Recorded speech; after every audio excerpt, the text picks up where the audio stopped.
George Bush in Israel actually doing something positive, believe it or not.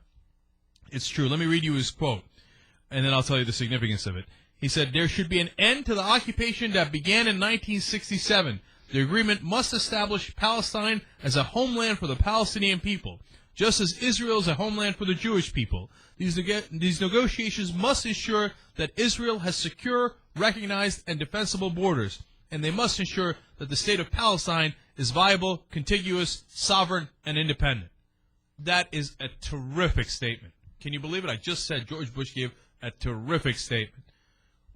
I don't know who's in charge of the White House anymore, but Dick Cheney didn't write that, okay? And I could give you the really cynical view on that. Whoever's in charge, I like what I'm hearing. Why? This is terrific. Why? What's the cynical The Bushes part? get all of their money from the Saudis. Mm-hmm. He's about to leave office. He wants more money, and he doesn't need a Jewish vote anymore. Yeah, not buying it. George Bush is going to be a gazillionaire no matter what. No matter how stupid he is, he was president of the United States. They're going to give him $200,000 a speech. Why didn't he no say questions this? Why didn't he asked. say this before the 2004 elections? Well, if you want to get into votes, whether it's Jewish vote, this vote, that vote, yeah, that's a different issue. That I'm a little bit more open to. But it's not like he needs the money. Look, I think what it is more is him, ironically, trying to do the same thing Bill Clinton did. Oh, my God, I'm running out of time. I need a legacy. And unlike Clinton, he's thinking, I've screwed everything up. I've got nothing. Iraq is what I have, and Iraq sucks. I'm lucky it's not an absolute disaster. Well, it is. But he thinks, oh, my God, the surges at least saved it from complete anarchy and chaos. Whether he's right or wrong about that is a separate issue. He's like, the one thing that could rescue my whole tenure is if I get the peace deal in Israel and Palestine. Then I could say, hey, everybody will say forever, and Bush might have screwed everything up, but at least he gave us peace in the Middle East, which, by the way, he's right about. That would be enormous. That's why about a year and a half ago, I wrote, hey, forget everything else. Concentrate on that because that's your best hope. And now it looks like they are doing that. Look, this is a strong statement. I don't care why he's doing it. It's the right thing. The strongest statement is when he said the West Bank should be contiguous but also not look like Swiss cheese, meaning the whole West Bank, exactly. And get rid of the settlements. Yeah, now he's talking about 1967 borders there.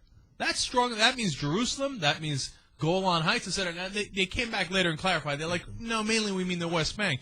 But you know what? Even West Bank 1967 borders is very strong and equitable, which is, not usually how we play. Usually we play whatever Israel says, and the Palestinians, if we can help them a little bit or pretend to help them, that'd be great. But this is a strong statement. And look, yes, of course it's got the pro-Israeli side too. No question about it. When he says Israel is a homeland for the Jewish people, that is a signal to the Palestinians, no right of return. And right of return is a huge issue for the Palestinians, and he's making it clear there that that is not going to happen. But he's right. Look, it might break your heart. They had homes there, et cetera, but it's that breaks your 60-year rule. 50-year rule. Yeah, absolutely. You can't go. Well, it's done. It's 60 now. Now it's 48 60. to I know. When it turned 50 in '98, I said no, it's done. I had the 50-year rule back then. Look, once you get past 50 years, it's ancient history. Otherwise, we will keep refighting the same wars over and over and over and over again. That right of return is not going to happen. Because here's the thing the Palestinians have to get through their head. Israel is a Jewish state, and they will never give that up. Never. And expecting them to give that up is insane. It's not going to happen. It is 100%. It's 1,000% non-negotiable. And if Palestinians have a right of return, Israel won't be a Jewish state because it'll be predominantly Muslim. And they can't have it. So you've got to realize that if you're going to do any negotiations and you're Palestinian, you've got to be ready to give up right of return. Then you want to be tough and get 1967 borders and get the settlements out, et cetera, et cetera. Yes, okay, God bless, go forward. But you got to come to that point first.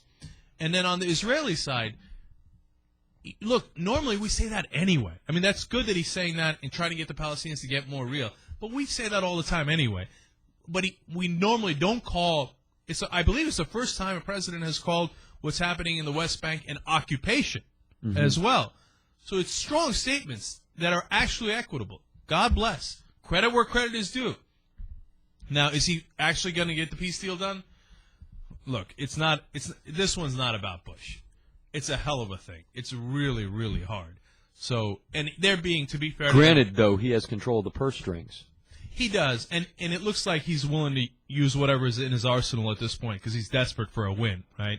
And I'm happy about that because I want him to be able to use everything in his arsenal. But it's a hell of a thing, man. If he doesn't get it done, it's not necessarily his fault. Like Pakistan is his fault. Iran, that's his fault. But this thing is a beast. And I know he screwed things up, demanded elections, and then Hamas won, and then he turned on Hamas, and he did a lot of stupid things.